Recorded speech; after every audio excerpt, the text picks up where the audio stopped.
My engagement party, my fiancé was suddenly replaced by 5 identical-looking strangers. Chloe, aren't you face-blind? If you can find me among them, the wedding goes on as planned. Tristan's voice dripped with cold amusement from the recording playing in my earpiece. But if you guess wrong, the wedding is off. I don't want a wife who can only recognize her husband by sniffing his clothes like a dog. I stood there, clutching the bouquet. Tears welled up in my eyes, blurring the faces of the 5 men standing in front of me, because I knew, without a doubt, that Tristan was not among them. Just as I was about to make an excuse to slip away, the audio file automatically played the next clip. Tristan, if Chloe finds out you ditched her own engagement party to get a marriage certificate with Sienna, won't she? A friend's voice asked on the recording. Tristan interrupted him, his tone sharp and impatient.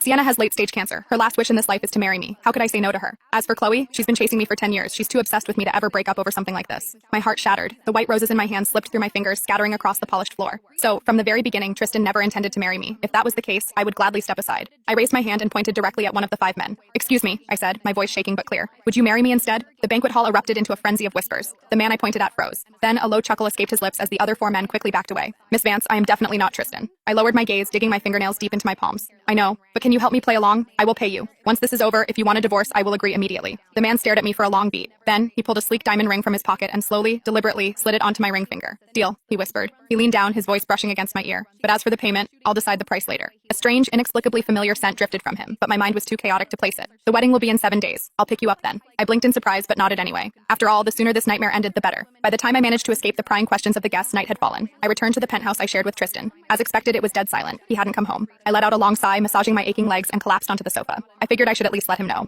In 7 days, I was getting married too. I unlocked my phone. Tristan hadn't replied to a single one of my Snapchats. With trembling fingers, I opened Instagram. A bright red marriage certificate flashed on my screen, burning my eyes. Sienna had posted it. My days are numbered, but at least I get to stand by his side as his wife at the very end. No regrets. In the photo, Tristan was smiling so gently, his eyes crinkled with warmth, though the rims were slightly red as if he had just cried. The screen went dark, then lit up again. No matter how much I wanted to deny it, it was real. Sienna, my once best friend who had fled to Europe 3 years ago after her family went bankrupt, was now Tristan's wife. Suddenly, a loud, frantic knocking rattled the front door. I quickly grabbed a tissue, wiped my tears, and dragged my exhausted body to open it. Tristan stood on the threshold. Rainwater was dripping from his hair, but his arms were wrapped tightly around someone else. Chloe, there are bags in the trunk. Hurry up and bring them up for me. Before I could even speak, Tristan pushed past me, carrying Sienna up the stairs toward the master bedroom. By the time I dragged the last heavy suitcase inside, I was soaked to the bone and shivering violently from the cold. Chloe, thank you so much for bringing our bags up. You must be freezing. I snapped my head up. A sickeningly sweet scent of expensive perfume hit my nose. Sienna's face was painted pale, but her makeup was flawless. Not a single strand of her hair was wet. She held out a warm mug of cocoa toward me. Drink this quickly, we don't want you catching a cold. Tristan frowned, immediately guiding Sienna to sit on the sofa. Don't worry about her. A little rain won't kill her. Sit down, Sienna.